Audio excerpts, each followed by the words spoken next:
ಸ್ನೇಹಿತರೆ, ಮೀಡಿಯಾ ಮಾಸ್ಟರ್ಸ್ಗೆ ಸ್ವಾಗತ ಸುಸ್ವಾಗತ. ಗೆಳೆಯರೆ, ಭಾರತ ಇಡೀ ಜಗತ್ತನ್ನು ನಿಬ್ಬೆರಗಾಗಿಸೋದಕ್ಕೆ ಹೊರಟಿದೆ. ಭಾರತದ ಅದೊಂದು ಪ್ರಾಜೆಕ್ಟ್ ಚೈನಾಗೆ ಶಾಕ್ ಕೊಡ್ತಾ ಇದೆ. ಮತ್ತೊಂದು ಕಡೆ ಜಪಾನ್ ಮತ್ತು ದಕ್ಷಿಣ ಕೊರಿಯಾಗಳು ಭಾರತದ ಆ ಪ್ರಾಜೆಕ್ಟ್ನ ಭಾಗ ಆಗೋದಕ್ಕೆ ಹೋಗ್ತಾ ಇವೆ.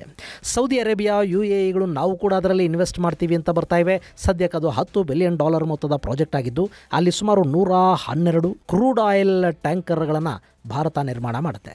ಹಾಗಾದರೆ ಏನಿದು ಭಾರತದ ಶಿಪ್ ಬಿಲ್ಡಿಂಗ್ ಪ್ರಾಜೆಕ್ಟು? ಇದರಿಂದ ಆಗುವ ಅನುಕೂಲಗಳೇನು? ಇಷ್ಟೊಂದು ಪ್ರಮಾಣದ ಹಡಗುಗಳನ್ನು ಭಾರತ ಯಾಕೆ ನಿರ್ಮಾಣ ಮಾಡಬೇಕು ಅನ್ನೋದ್ರ ಬಗ್ಗೆ ಒಂದಷ್ಟು ಮಾಹಿತಿಯನ್ನು ನಾವಿಲ್ಲಿ ನೋಡೋಣ.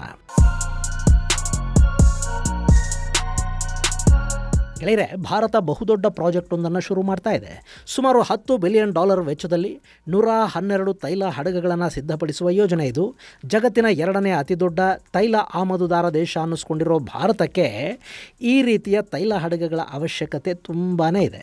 ಆದರೂ ಇದುವರೆಗೆ ಭಾರತ ಈ ತೈಲ ಹಡಗುಗಳನ್ನು ತಾನೇ ನಿರ್ಮಾಣ ಮಾಡಿಕೊಳ್ಳೋ ಬಗ್ಗೆ ಯೋಚನೆಯನ್ನು ಮಾಡಿರಲಿಲ್ಲ.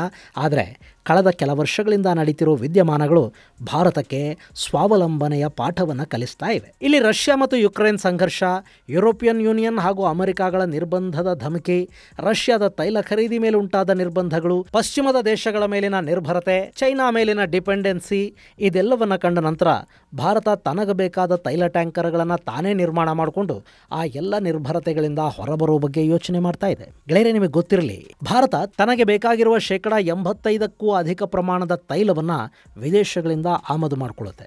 ಅದರಲ್ಲಿ 95% ತೈಲ ಬರುವುದು ವಿದೇಶಗಳ ಒಡೆತನದಲ್ಲಿನ ಟ್ಯಾಂಕರ್ಗಳ ಮೂಲಕ. ಭಾರತದಲ್ಲಿ ಶಿಪ್ಪಿಂಗ್ ಕಾರ್ಪೊರೇಷನ್ ಆಫ್ ಇಂಡಿಯಾ ಹಾಗೂ ಇನ್ನಿತರ ಖಾಸಗಿ ಸಂಸ್ಥೆಗಳು ಒಂದಷ್ಟು ಶಿಪ್ಗಳನ್ನು ಆಪರೇಟ್ ಮಾಡ್ತಾ ಇವೆ ಅನ್ನೋದು ಬಿಟ್ಟರೆ, ಇನ್ನುಳಿದಂತೆ ನಾವು ತೈಲ ಹಾಗೂ ಅದನ್ನು ಸಾಗಿಸುವ ಹಡಗುಗಳ ವಿಷಯದಲ್ಲಿ ಬೇರೆಯವರ ಮೇಲೆ ಹೆಚ್ಚು ಆಧಾರ ಪಟ್ಟಿದ್ದೀವಿ. ನಾಳೆ ಒಂದು ವೇಳೆ ಭಾರತ ಯಾವುದೋ ದೇಶದ ಜೊತೆ ತೈಲ ಖರೀದಿ ಮಾಡೋದು ಇಷ್ಟವಾಗದೆ ಭಾರತದ ಮೇಲೆ ನಿರ್ಬಂಧಗಳು ಬಿದ್ದುಬಿಟ್ರೆ, ಭಾರತಕ್ಕೆ ಎಲ್ಲಿಂದಲೂ ತೈಲ ಸರಬರಾಜಾಗದ ಪರಿಸ್ಥಿತಿಯನ್ನು ಪಶ್ಚಿಮದ ದೇಶಗಳು ನಿರ್ಮಾಣ ಮಾಡುವ ಸಾಧ್ಯತೆ ಕೂಡ ಇಲ್ಲಿರುತ್ತೆ. ನಿಮಗೆ ನೆನಪಿರಬೇಕು, 2 ವರ್ಷಗಳ ಹಿಂದೆ ರಷ್ಯಾ ಹಾಗೂ ಯುಕ್ರೇನ್ ಸಂಘರ್ಷದ ನಡುವೆ ರಷ್ಯಾ ಜೊತೆ ಭಾರತ ತೈಲ ಖರೀದಿಗೆ ಮುಂದಾದಾಗ ಅಮೆರಿಕ ಹಾಗೂ ಪಶ್ಚಿಮದ ದೇಶಗಳು ಭಾರತದ ವಿರುದ್ಧ ಎಷ್ಟೆಲ್ಲ ಮಾತಾಡಿದ್ವು. ಕಡೆಗೆ ಭಾರತ ರಷ್ಯಾದಿಂದ ಖರೀದಿ ಮಾಡೋ ತೈಲವನ್ನು ಯಾವ ಬೆಲೆಗೆ ಖರೀದಿ ಮಾಡಬೇಕು ಅನ್ನೋದನ್ನು ಕೂಡ ಅವರೇ ಹೇಳೋ ಪ್ರಯತ್ನವನ್ನು ಮಾಡಿದರು. ಒಂದು ಹಂತದಲ್ಲಿ ತೈಲ ಸರಬರಾಜಿಗೆ ಯುರೋಪಿಯನ್ ಹಡಗು ಕಂಪನಿಗಳು ಹಿಂಜರಿದಿದ್ದು ಆಯಿತು. ಕಡೆಗೆ ರಷ್ಯಾದ ಟ್ಯಾಂಕ್ಗಳಲ್ಲಿ ಮತ್ತೆ ಕೆಲ ಘೋಸ್ಟ್ ಫ್ಲೀಟ್ಗಳ ಮೂಲಕ ಭಾರತ ತೈಲವನ್ನು ತರಿಸ್ಕೋಬೇಕಾಗಿ ಬಂತು. ಇಲ್ಲಿ ರಷ್ಯಾದಿಂದ ಭಾರತ ತೈಲ ಆಮದು ಮಾಡ್ಕೊಳ್ಳೋದಕ್ಕೆ ಸಮಸ್ಯೆ ಮಾಡಿದ ಯುರೋಪಿಯನ್ ದೇಶಗಳು ಭಾರತದಲ್ಲಿ ಸಂಸ್ಕರಣೆಯಾದ ಅದೇ ರಷ್ಯಾದ ತೈಲವನ್ನು ತಾವು ಖರೀದಿ ಮಾಡಿದ್ದು ಬೇರೆ ಮಾತು. ಆದರೆ ಭಾರತಕ್ಕೆ ತೊಂದರೆಯನ್ನುಂಟು ಮಾಡುವ ಕೆಲಸ ಅಂತೂ ಅಲ್ಲಿ ನಡೀತು. ಇನ್ನು ಎರಡನೆಯದ್ದು, ಈಗ ಭಾರತ ಜಗತ್ತಿನ ಸಂಸ್ಕರಿಸಿದ ತೈಲ ಮಾರಾಟ ದೇಶಗಳ ಪಟ್ಟಿಯಲ್ಲಿ ಅಗ್ರಸ್ಥಾನವನ್ನು ಗಳಿಸಿದೆ. ಯುರೋಪಿಗೆ ಅತಿ ಹೆಚ್ಚು ಸಂಸ್ಕರಿಸಿದ ತೈಲೋತ್ಪನ್ನಗಳನ್ನು ಸರಬರಾಜು ಮಾಡ್ತಾ ಇರೋದೇ ಭಾರತ. ಅದನ್ನು ನಾವು ಪೈಪ್ಲೈನ್ ಮೂಲಕ ಯುರೋಪಿಗೆ ಕಳುಹಿಸೋದಕ್ಕೆ ಯಾವ ವ್ಯವಸ್ಥೆಗಳೂ ಇಲ್ಲ, ಹಡಗುಗಳ ಮೂಲಕವೇ ಕಳುಹಿಸಬೇಕು. ಇನ್ನು ಭಾರತ 2030 ವೇಳೆಗೆ ತನ್ನ ರಿಫೈನಿಂಗ್ ಕೆಪಾಸಿಟಿಯನ್ನು 250ರಿಂದ 450 ಮಿಲಿಯನ್ ಟನ್ಗಳಿಗೆ ಏರಿಸ್ಕೋಬೇಕು ಅನ್ನೋ ಪ್ರಯತ್ನವನ್ನು ಮಾಡ್ತಾ ಇದೆ. ನಾವು ತೈಲ ರಫ್ತು ಮಾಡ್ತಾ ಇದ್ದೀವಿ ಅಂದಮೇಲೆ ಬೇರೆಯವರ ಹಡಗುಗಳ ಮೇಲೆ ನಾವು ಯಾಕೆ ಡಿಪೆಂಡ್ ಆಗಬೇಕು? ನಮ್ಮದೇ ಟ್ಯಾಂಕರ್ಗಳಿದ್ರೆ ಟ್ರಾನ್ಸ್ಪೋರ್ಟೇಷನ್ ಹಣ ಕೂಡ ನಮಗೆ ಬರುತ್ತೆ. ಜೊತೆಗೆ ನಮ್ಮ ಅಕ್ಕಪಕ್ಕದ ಸೌದಿ ಅರೇಬಿಯಾ, ಇರಾನ್, ಇರಾಕ್ ಮುಂತಾದ ತೈಲ ಸರಬರಾಜು ದೇಶಗಳು ಕೂಡ ಇವತ್ತು ಟ್ಯಾಂಕ್ಗಳ ವಿಷಯದಲ್ಲಿ ನಾನಾ ದೇಶಗಳ ಮೇಲೆ ಅವಲಂಬಿತ ಆಗ್ತಾ ಇವೆ. ಸೊ ನಾವೇ ಟ್ಯಾಂಕರ್ಗಳನ್ನು ಪೂರೈಸಿಬಿಟ್ರೆ ಅದರ ಆದಾಯ ನಮಗೂ ಬರುತ್ತೆ. ಈ ಎಲ್ಲ ಕಾರಣಗಳಿಂದ ಭಾರತ ತನ್ನದೇ ಟ್ಯಾಂಕರ್ಗಳ ನಿರ್ಮಾಣಕ್ಕೆ ಮುಂದಾಗ್ತಾ ಇದೆ. ಸ್ನೇಹಿತರೆ, ಇಲ್ಲಿ ನಿಮಗೆ ಭಾರತದ ಮಹತ್ವಾಕಾಂಕ್ಷಿ ಯೋಜನೆಯ ಬಗ್ಗೆ ಹೇಳೋದಕ್ಕೂ ಮುನ್ನ ಒಂದು ಸಣ್ಣ ಮಾಹಿತಿಯನ್ನು ಕೊಡಬೇಕಿದೆ. ಹೇಗೆ ಭಾರತ ಈಗ ಆತ್ಮನಿರ್ಭರತೆಯ ಕಡೆಗೆ ಹೋಗ್ತಾ ಇದೆಯೋ ಅದೇ ಥರ ನಾವು ನಮ್ಮ ಕುಟುಂಬಗಳನ್ನು ರಕ್ಷಿಸೋದ್ರ ಕಡೆ ಕೂಡ ಒಂದಷ್ಟು ಗಮನವನ್ನು ಕೊಡಬೇಕಾಗತ್ತೆ. ನಮ್ಮ ನಂತರವೂ ನಮ್ಮ ಕುಟುಂಬಗಳನ್ನು ಸೇಫ್ ಆಗಿಡಬೇಕಾದ್ರೆ ಅದಕ್ಕಿರುವ ಮಾರ್ಗ ಟರ್ಮ್ ಇನ್ಶೂರೆನ್ಸು. ಅದರಲ್ಲೂ ಆಕ್ಸಿಸ್ ಮ್ಯಾಕ್ಸ್ ಲೈಫ್ ಇನ್ಶೂರೆನ್ಸ್ ಅತ್ಯುತ್ತಮ ಪ್ಲಾನ್ಗಳನ್ನು ಒದಗಿಸ್ತಾ ಇದೆ. ಕೇವಲ 500ರಿಂದ 600 ರೂಪಾಯಿಗಳಿಗೆ ಪ್ರತಿ ತಿಂಗಳ ಪ್ರೀಮಿಯಂ ಶುರುವಾಗುತ್ತೆ. 1 ಕೋಟಿವರೆಗೆ ಇನ್ಶೂರೆನ್ಸ್ ಕವರೇಜ್ ಸಿಗುತ್ತೆ. ಆಕ್ಸಿಸ್ ಮ್ಯಾಕ್ಸ್ ಲೈಫಲ್ಲಿ 99.65% ಕ್ಲೈಮ್ ರೇಷಿಯೋ ಇದೆ ಅಂತ ಹೇಳ್ತಾರೆ. ಯಾವುದೇ ಅನಾಹುತಗಳು ನಡೆದ ಸಂದರ್ಭದಲ್ಲಿ ಕೇವಲ 3 ಗಂಟೆಗಳಲ್ಲಿ ಸೆಟಲ್ಮೆಂಟ್ ಕೂಡ ಸಿಗುತ್ತೆ ಅಂತ ಆಕ್ಸಿಸ್ ಮ್ಯಾಕ್ಸ್ ಲೈಫ್ ಇನ್ಶೂರೆನ್ಸ್ ಹೇಳುತ್ತೆ. ಕಡಿಮೆ ಖರ್ಚಲ್ಲಿ ನಿಮ್ಮ ಕುಟುಂಬವನ್ನ ಸದೃಢಗೊಳಿಸೋದಕ್ಕೆ ಟರ್ಮ್ ಇನ್ಶೂರೆನ್ಸ್ ಹೆಲ್ಪ್ ಮಾಡುತ್ತೆ. ಹೆಚ್ಚಿನ ಮಾಹಿತಿಗಾಗಿ ಡಿಸ್ಕ್ರಿಪ್ಷನ್ ಬಾಕ್ಸ್ ಅಲ್ಲಿ ಕೊಟ್ಟಿರೋ ಲಿಂಕ್ ಅನ್ನು ಕ್ಲಿಕ್ ಮಾಡಿ. ಇನ್ನು ಸದ್ಯಕ್ಕೆ ಇಡೀ ಜಗತ್ತಲ್ಲಿ ಶಿಪ್ ಬಿಲ್ಡಿಂಗ್ ಹಾಗೂ ಶಿಪ್ ಓನರ್ಶಿಪ್ಪಲ್ಲಿ ಹೆಚ್ಚು ಕಾಣಿಸ್ಕೊಳ್ಳೋದು ಚೈನಾ, ಜಪಾನ್ ಮತ್ತು ದಕ್ಷಿಣ ಕೊರಿಯಾಗಳು. ಜಗತ್ತಿನ 90% ಶಿಪ್ಗಳು ಅಲ್ಲೇ ನಿರ್ಮಾಣ ಆಗುತ್ತವೆ. ಕಳೆದ 2023ರಲ್ಲಿ ಚೈನಾ ಒಂದೇ 1,000 ಶಿಪ್ಗಳನ್ನು ಬಿಲ್ಡ್ ಮಾಡ್ತು.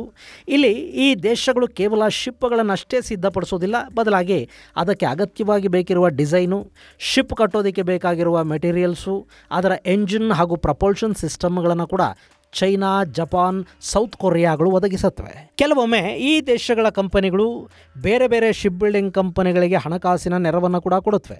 ಸೊ ಈ ಶಿಪ್ ಬಿಲ್ಡಿಂಗ್ ಕಂಪನಿಗಳು ಜಗತ್ತಿನ ಸಮುದ್ರ ವ್ಯಾಪಾರವನ್ನು ಕಂಟ್ರೋಲ್ ಮಾಡ್ತಾ ಇವೆ. ಇನ್ನು ಈ ಶಿಪ್ಗಳಿಗೆ ಇನ್ಶೂರೆನ್ಸ್ ಕೊಡುತ್ತಲ್ಲ, ಆ ಕಂಪನಿಗಳು ಹೆಚ್ಚಾಗಿರೋದು ಪಶ್ಚಿಮದ ದೇಶಗಳಲ್ಲಿ. ಜಗತ್ತಲ್ಲಿ ಕಾರ್ಗೋ ಶಿಪ್ಗಳಿಗೆ, ತೈಲ ಹಡಗುಗಳಿಗೆ ಮರೈನ್ ಇನ್ಶೂರೆನ್ಸನ್ನು ಕೊಡುವ ಮೊದಲ 10 ಕಂಪನಿಗಳನ್ನು ಪಟ್ಟಿ ಮಾಡಿದರೆ ಅದರಲ್ಲಿ 8 ಕಂಪನಿಗಳು ಬ್ರಿಟನ್, ಅಮೆರಿಕ ಹಾಗೂ ಫ್ರಾನ್ಸ್ನ ಕಂಪನಿಗಳೇ ಆಗಿವೆ. ಇನ್ನುಳಿದಂತೆ ಚೈನಾ ಹಾಗೂ ಸಿಂಗಪೂರ್ನ ಒಂದೊಂದು ಕಂಪನಿ ಕೂಡ ಇದರಲ್ಲಿ ಸ್ಥಾನವನ್ನು ಪಡ್ಕೊಂಡಿವೆ. ಸೊ ಶಿಪ್ ಬಿಲ್ಡಿಂಗ್ ಮತ್ತು ಅದರ ಆಪರೇಷನ್ನನ್ನು ಪೂರ್ವ ಏಷ್ಯಾದ ದೇಶಗಳು ಮಾಡಿದರೆ, ಪಶ್ಚಿಮದ ದೇಶಗಳು ಆ ಶಿಪ್ಪುಗಳಿಗೆ ಇನ್ಶೂರೆನ್ಸ್ ಕೊಡುವ ಕೆಲಸವನ್ನು ಮಾಡುತ್ತವೆ. ಹೀಗೆ ಜಾಗತಿಕ ಸಮುದ್ರ ವ್ಯಾಪಾರವನ್ನು ಬೆರಳೆಣಿಕೆಯಷ್ಟು ದೇಶಗಳು ಮಾತ್ರ ನಿಯಂತ್ರಿಸ್ತಾ ಇವೆ. ಈಗ ಆ ಬೆರಳೆಣಿಕೆಯಷ್ಟು ದೇಶಗಳ ಪಟ್ಟಿಗೆ ಭಾರತ ಕೂಡ ಸೇರ್ಪಡೆ ಆಗೋದಕ್ಕೆ ಹೋಗ್ತಾ ಇದೆ. ಇನ್ನು ಭಾರತ ತನ್ನಲ್ಲಿ ಶಿಪ್ ಬಿಲ್ಡಿಂಗನ್ನು ಮಾಡುವ ನಿರ್ಧಾರವನ್ನು ಕೈಗೊಂಡು ಕೂಡಲೇ ಚೈನಾ ಇದರಿಂದ ತಲೆ ಕೆಡಿಸ್ಕೊಳ್ಳೋದಕ್ಕೆ ಶುರು ಮಾಡಿದೆ. ಯಾಕೆಂದರೆ ಭಾರತದಲ್ಲಿ ಕೂಡ ಶಿಪ್ ಬಿಲ್ಡಿಂಗ್ ಆಗುತ್ತೆ ಅಂದರೆ ಅದಕ್ಕೆ ಬೇಕಾದ ವ್ಯವಸ್ಥೆಗಳನ್ನು, ಇನ್ಫ್ರಾಸ್ಟ್ರಕ್ಚರನ್ನು, ಶಿಪ್ ಬಿಲ್ಡಿಂಗ್ ಕಂಪನಿಗಳನ್ನು ಭಾರತ ಸಿದ್ಧಪಡಿಸ್ಕೊಂಡು ಬಿಟ್ರೆ ಏಷ್ಯಾದ ಸಾಕಷ್ಟು ದೇಶಗಳಿಗೆ ಭಾರತ ತೈಲ ಹಡಗುಗಳನ್ನು ಪೂರೈಕೆ ಮಾಡೋದಕ್ಕೆ ಕೂಡ ಆರಂಭ ಮಾಡುತ್ತೆ. ಹೀಗೆ ಮಾಡೋದ್ರಿಂದ ಭಾರತ ಮುಂದಿನ ದಿನಗಳಲ್ಲಿ ಚೈನಾಗೆ ಈ ಕ್ಷೇತ್ರದಲ್ಲಿ ಕೂಡ ದೊಡ್ಡ ಕಾಂಪಿಟೇಟರ್ ಆಗಿ ತಯಾರಾಗುತ್ತೆ. ಇನ್ನು ಭಾರತದಲ್ಲಿ ಮ್ಯಾನ್ ಪವರ್ಗೆ ಬರ ಇಲ್ಲ, ಸಮುದ್ರ ತೀರ ಕೂಡ ವಿಶಾಲವಾಗಿದೆ. ಹೀಗಿರುವಾಗ ಜಪಾನ್, ದಕ್ಷಿಣ ಕೊರಿಯಾದಂಥ ದೇಶಗಳು ಭಾರತದ ಶಿಪ್ ಬಿಲ್ಡಿಂಗ್ ಕಂಪನಿಗಳ ಮೇಲೆ ಹೂಡಿಕೆ ಮಾಡೋದಕ್ಕೆ ಕೂಡ ಮುಂದಾಗುತ್ತವೆ. ಯಾಕೆಂದರೆ ಆ ದೇಶಗಳಲ್ಲಿ ಮ್ಯಾನ್ ಪವರ್ನ ಕೊರತೆ ಇದೆ. ಅವರು ಯಾವ ಕೊರತೆಯನ್ನು ಅನುಭವಿಸ್ತಿದ್ದಾರೋ ಅದು ಭಾರತದಲ್ಲಿ ಸಮೃದ್ಧವಾಗಿ ಸಿಗುತ್ತೆ. ಭಾರತಕ್ಕೆ ಹೂಡಿಕೆಗಳು ಬೇಕು. ಜಪಾನ್, ಉತ್ತರ ಕೊರಿಯಾದಂಥ ದೇಶಗಳಿಗೆ ಕೆಲಸ ಮಾಡುವ ಜನ ಮತ್ತು ಜಾಗ ಬೇಕು. ಹೀಗಾಗಿ ಭಾರತದಲ್ಲಿ ಶಿಪ್ ಬಿಲ್ಡಿಂಗ್ ಉದ್ಯಮ ದೊಡ್ಡ ಮಟ್ಟದಲ್ಲಿ ಬೆಳೆಯುವ ನಿರೀಕ್ಷೆಗಳಿರೋದ್ರಿಂದ ಇದು ಚೈನಾಗೆ ಸಣ್ಣ ಆತಂಕವನ್ನು ಕೂಡ ಉಂಟು ಮಾಡ್ತಾ ಇದೆ. ಇನ್ನು ಇಲ್ಲಿ HD ಹೊಂಡೈ ತಮಿಳುನಾಡಲ್ಲಿ ಈಗಾಗಲೇ ಒಂದು CNG ಟ್ಯಾಂಕ್ ಬಿಲ್ಡಿಂಗ್ ಯಾರ್ಡನ್ನು ನಿರ್ಮಾಣ ಮಾಡೋದಕ್ಕೆ 10,000 ಕೋಟಿ ರೂಪಾಯಿಗಳ ಹೂಡಿಕೆಗೆ ಸಿದ್ಧ ಆಗ್ತಾ ಇದೆ. ಯಾಕೆಂದರೆ ಈ ಹಿಂದಿನ ದಕ್ಷಿಣ ಕೊರಿಯಾದ ಈ ಕಂಪನಿ CNG ಟ್ಯಾಂಕ್ಗಳನ್ನು ನಿರ್ಮಿಸೋ ಪ್ಲಾನ್ನಲ್ಲಿತ್ತು. ಅದಕ್ಕಾಗಿ ದೊಡ್ಡ ಯಾರ್ಡೊಂದನ್ನು ಹುಡುಕ್ತಾ ಇತ್ತು. ಆ ಅವಕಾಶ ಈಗ ಅವರಿಗೆ ಚೆನ್ನೈಯಲ್ಲಿ ಸಿಗೋ ಹಾಗೆ ಕಾಣ್ತಾ ಇದೆ. ಇನ್ನು ಜಪಾನ್ ಕೂಡ ಇದೇ ಪ್ರಯತ್ನದಲ್ಲಿದೆ. ಭಾರತದಲ್ಲಿನ ಕೊಚ್ಚಿ ಹಾಗೂ ಮಜಗಾಂವ್ ಶಿಪ್ ಯಾರ್ಡಲ್ಲಿ ಕ್ರೂಡ್ ಆಯಿಲ್ ಟ್ಯಾಂಕ್ಗಳನ್ನು ನಿರ್ಮಿಸುವ ಪ್ಲಾನ್ನಲ್ಲಿ ಜಪಾನ್ ಇದೆ. ಇದರ ಜೊತೆಗೆ ಭಾರತದ ಮಹತ್ವಾಕಾಂಕ್ಷೆಯ ಐಮ್ಯಾಕ್ ಅಂದರೆ India middle East Europe corridor ಅಲ್ಲಿ ಭಾಗಿಯಾಗ್ತಾ ಇರುವ UAE ಹಾಗೂ ಸೌದಿ ಅರೇಬಿಯಾಗಳು ಕೂಡ ಭಾರತದ ಈ ಪ್ರಯತ್ನದಲ್ಲಿ ಕೈ ಜೋಡಿಸುವ ಮಾತುಗಳನ್ನು ಆಡ್ತಾ ಇವೆ. ಇಲ್ಲಿ ತಮ್ಮದೇ ಆದ ಹೂಡಿಕೆಗಳನ್ನು ಮಾಡೋದಕ್ಕೆ ಈ ಅರಬ್ ದೇಶಗಳು ಮುಂದಾಗಿರೋದು ಮಧ್ಯಪ್ರಾಚ್ಯದಲ್ಲಿ ಕೂಡ ಭಾರತದ ಪ್ರಭಾವ ಬೆಳೀತಾ ಇರೋದಕ್ಕೆ ಸಾಕ್ಷಿ ಹೇಳ್ತಾ ಇದೆ. ಹೀಗಾಗಿನೇ ತಮಿಳುನಾಡು, ಮಹಾರಾಷ್ಟ್ರ ಮತ್ತು ಗುಜರಾತ್ಗಳಲ್ಲಿ ಎಲ್ಲೆಲ್ಲಿ ಶಿಪ್ ಯಾರ್ಡ್ಗಳನ್ನು ಮಾಡಬಹುದೋ ಅಂಥ ಜಾಗಗಳನ್ನು ಹುಡುಕುವ ಕೆಲಸಕ್ಕೆ ಕೂಡ ಈಗ ವೇಗ ಸಿಗ್ತಾ ಇದೆ. ಇನ್ನು ಚೈನಾ ಈ ಪ್ರಾಜೆಕ್ಟಲ್ಲಿ ಇರೋದೇ ಇಲ್ವಾ ಗೆಳೆಯರೆ? ಇಲ್ಲಿ ಜಪಾನ್, ದಕ್ಷಿಣ ಕೊರಿಯಾ ಹಾಗೂ ಭಾರತಗಳು ಎಷ್ಟೇ ಪ್ರಯತ್ನ ಪಟ್ಟರೂ ಕೂಡ ಚೈನಾನ ಯಾವ ಪ್ರಾಜೆಕ್ಟ್ನಿಂದಲೂ ದೂರ ಇಡೋದಕ್ಕೆ ಸಾಧ್ಯ ಆಗೋದಿಲ್ಲ. ಇಲ್ಲಿ ನೇರವಾಗಿ ಅಲ್ಲದೆ ಇದ್ರೂ ಪರೋಕ್ಷವಾಗಿ ಆದರೂ ಈ ಪ್ರಾಜೆಕ್ಟ್ಗೆ ಚೈನಾ ಬಂದೇ ಬರುತ್ತೆ. ಯಾಕೆಂದರೆ ಹಡಗು ನಿರ್ಮಾಣದ ಸಮಯದಲ್ಲಿ ಸಾಕಷ್ಟು ಬಿಡಿ ಭಾಗಗಳು ಚೈನಾದಿಂದಲೇ ಬರಬೇಕಾಗತ್ತೆ. ಇಷ್ಟಾದರೂ ಭಾರತದಲ್ಲೇ ಎಷ್ಟು ಸಾಧ್ಯ ಆಗುತ್ತೋ ಅಷ್ಟು ಪ್ರಮಾಣದಲ್ಲಿ ಮೇಕ್ ಇನ್ ಇಂಡಿಯಾದ ಮೂಲಕ ವಸ್ತುಗಳನ್ನು ನಿರ್ಮಾಣ ಮಾಡೋದಕ್ಕೆ, ಸ್ವದೇಶಿ ವಸ್ತುಗಳನ್ನೇ ಬಳಸೋದಕ್ಕೆ ಕೂಡ ಒಂದು ಸಿದ್ಧತೆ ನಡೀತಾ ಇದೆ. ಇದರಿಂದ ಆ ವಸ್ತುಗಳ ಆಮದಿನಿಂದ ಆಗ್ತಾ ಇದ್ದ ನಷ್ಟವನ್ನು ತಪ್ಪಿಸೋ ಬಗ್ಗೆ ಕೂಡ ಯೋಚನೆಗಳಾಗ್ತಾ ಇವೆ. ಇನ್ನು ಈ ಪ್ರಾಜೆಕ್ಟ್ ಭಾರತದಲ್ಲಿ ಕಡಿಮೆ ಅಂದರೂ 3 ಲಕ್ಷ ಉದ್ಯೋಗಗಳನ್ನು ಸೃಷ್ಟಿ ಮಾಡುತ್ತೆ. ದೇಶದಲ್ಲಿ ಶಿಪ್ ಬಿಲ್ಡಿಂಗ್ ಸೆಕ್ಟಾರ್ ತನ್ನ ಬಾಹುಗಳನ್ನು ವಿಸ್ತರಿಸಿಕೊಳ್ಳುತ್ತೆ. ಇದರ ಜೊತೆಗೆ ಮರೈನ್ ಗ್ರೇಡ್ ಸ್ಟೀಲ್ನ ಉತ್ಪಾದನೆ, ಎಂಜಿನ್ ಮತ್ತು ಎಲೆಕ್ಟ್ರಾನಿಕ್ಸ್ಗಳ ಉತ್ಪಾದನೆಯ ವಲಯಕ್ಕೆ ಕೂಡ ಹೆಚ್ಚು ಬೂಸ್ಟ್ ಸಿಗುತ್ತೆ. ಇನ್ನು ಭಾರತ ಈಗ ಹೊಸ ಪ್ರಯತ್ನವನ್ನು ಆರಂಭ ಮಾಡಿರೋದರಿಂದ ಜಾಗತಿಕ ತಾಪಮಾನವನ್ನು ನಿಯಂತ್ರಿಸುವ ಹಡಗುಗಳನ್ನು ನಿರ್ಮಿಸುವ ಕಡೆಗೆ ಹೆಜ್ಜೆಗಳನ್ನು ಇಡಬೇಕು ಅನ್ನೋದು ಅಂತಾರಾಷ್ಟ್ರೀಯ ವಲಯದಿಂದ ಕೇಳಿಬರ್ತಾ ಇರೋ ಮಾತು. ಯಾಕೆಂದರೆ ಡೀಸೆಲ್ ಚಾಲಿತ ಹಡಗುಗಳು ಹೆಚ್ಚು ಮಾಲಿನ್ಯವನ್ನು ಉಂಟು ಮಾಡುತ್ತವೆ. ಹೀಗಾಗಿ ಎಲೆಕ್ಟ್ರಿಕ್ ಹಾಗೂ ಹೈಡ್ರೋಜನ್ ಚಾಲಿತ ಹಡಗುಗಳನ್ನು ನಿರ್ಮಿಸೋದರಲ್ಲಿ ಭಾರತ ಸಫಲ ಆದರೆ ಅದು ಭಾರತಕ್ಕೆ ದೊಡ್ಡ ಯಶಸ್ಸನ್ನು ಕೊಡುತ್ತೆ. ಜೊತೆಗೆ ಮುಂದಿನ ದಿನಗಳಲ್ಲಿ ಬೇರೆ ಬೇರೆ ದೇಶಗಳು ಕೂಡ ತಮಗೆ ಬೇಕಾದ ಹಡಗುಗಳ ನಿರ್ಮಾಣಕ್ಕೆ ಭಾರತಕ್ಕೆ ಬರೋದಕ್ಕೆ ಕೂಡ ಇದು ಸಹಾಯ ಮಾಡುತ್ತೆ. ಗೆಳೆಯರೆ, ಭಾರತ ಅಗಾಧ ಪ್ರಮಾಣದಲ್ಲಿ ಕರಾವಳಿಯನ್ನು ಹೊಂದಿದೆ. ಇಲ್ಲಿ ಬ್ಲೂ ಎಕಾನಮಿಗೆ ಸಾಕಷ್ಟು ಅವಕಾಶಗಳಿವೆ. ಈ ಹಿಂದೆ ನಿಮಗೆ ಬ್ಲೂ ಎಕಾನಮಿ ಬಗ್ಗೆ ಹೇಳುವಾಗ ಸಮುದ್ರ ಹಾಗೂ ಸಾಗರಗಳಿಂದ ಹೇಗೆ ಆರ್ಥಿಕತೆಗೆ ಉತ್ತೇಜನ ಕೊಡಬಹುದು ಅನ್ನೋ ಮಾಹಿತಿಯನ್ನು ಕೊಟ್ಟಿದ್ದೆ. ಈ ಶಿಪ್ ಬಿಲ್ಡಿಂಗ್ ಅನ್ನೋದು ಕೂಡ ಬ್ಲೂ ಎಕಾನಮಿಯ ಭಾಗನೇ. ಈಗ $10 ಬಿಲಿಯನ್ ವೆಚ್ಚದಲ್ಲಿ, ಅಂದರೆ ಭಾರತೀಯ ಕರೆನ್ಸಿಯ ಲೆಕ್ಕದಲ್ಲಿ ಹೇಳೋದಾದರೆ ಸುಮಾರು 86,000 ಕೋಟಿ ರೂಪಾಯಿಗಳ ವೆಚ್ಚದಲ್ಲಿ ಹಡಗುಗಳ ನಿರ್ಮಾಣ ಕಾರ್ಯಕ್ಕೆ ಚಾಲನೆ ಸಿಗ್ತಾ ಇದೆ. ಇನ್ನು ಈ ಹಡಗುಗಳ ನಿರ್ಮಾಣ ಭಾರತದ ಆರ್ಥಿಕತೆಗೆ ಕೂಡ ದೊಡ್ಡ ಕೊಡುಗೆಯನ್ನು ಕೊಡುತ್ತೆ.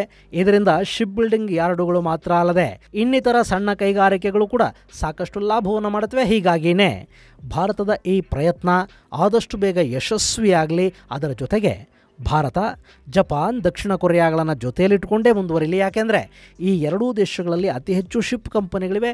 ಅಲ್ಲಿ ತಂತ್ರಜ್ಞಾನ ವಿಪರೀತವಾಗಿ ಅಭಿವೃದ್ಧಿ ಹೊಂದಿದೆ. ಹೀಗಾಗಿ ಭಾರತಕ್ಕೆ ಕೂಡ ಈ ಎರಡು ದೇಶಗಳಿಂದ ಸಾಕಷ್ಟು ಲಾಭ ಆಗುವ ಸಾಧ್ಯತೆಗಳು ಕೂಡ ಇರುತ್ತವೆ. ಗೆಳೆಯರೆ, ಮತ್ತೊಮ್ಮೆ ನಿಮಗೆ ನೆನಪು ಮಾಡ್ತಾ ಇದ್ದೀನಿ, ಒಂದು ಇನ್ಶೂರೆನ್ಸ್ ನಿಮ್ಮ ಪ್ರೀತಿ ಪಾತ್ರರನ್ನ ಸುರಕ್ಷಿತಗೊಳಿಸುತ್ತೆ. ಆಕ್ಸಿಸ್ ಮ್ಯಾಕ್ಸ್ ಲೈಫ್ ಇನ್ಶೂರೆನ್ಸ್ನ ಮಾಹಿತಿಗಾಗಿ ಡಿಸ್ಕ್ರಿಪ್ಷನ್ ಬಾಕ್ಸ್ ಅಲ್ಲಿ ಲಿಂಕ್ ಇದೆ, ನೀವು ಅದನ್ನು ಕೂಡ ನೋಡಬಹುದು. ಇದು ಗೆಳೆಯರೆ, ಸಂಕಷ್ಟದ ಸಮಯದಲ್ಲಿ ಭಾರತ ಕಲಿತ ಪಾಠದಿಂದ ಈಗ ತನ್ನದೇ ಆದ ಕ್ರೂಡ್ ಆಯಿಲ್ ಶಿಪ್ಗಳನ್ನು ಸಿದ್ಧಪಡಿಸ್ಕೊಳ್ಳೋದಕ್ಕೆ ಮಾಡ್ತಾ ಇರೋ ಪ್ರಯತ್ನ ಮತ್ತು ಮುಂದಿನ ದಿನಗಳಲ್ಲಿ ಭಾರತ ಶಿಪ್ ಬಿಲ್ಡಿಂಗ್ನ ಕೇಂದ್ರವಾಗಿ ಬದಲಾಗಲಿರುವುದರ ಕುರಿತಾದ ಒಂದಷ್ಟು ಮಾಹಿತಿ ಮುಂದಿನ ಸಂಚಿಕೆಯಲ್ಲಿ ಮತ್ತಷ್ಟು ವಿಶೇಷಗಳ ಜೊತೆ ಮತ್ತೆ ಭೇಟಿಯಾಗೋಣ.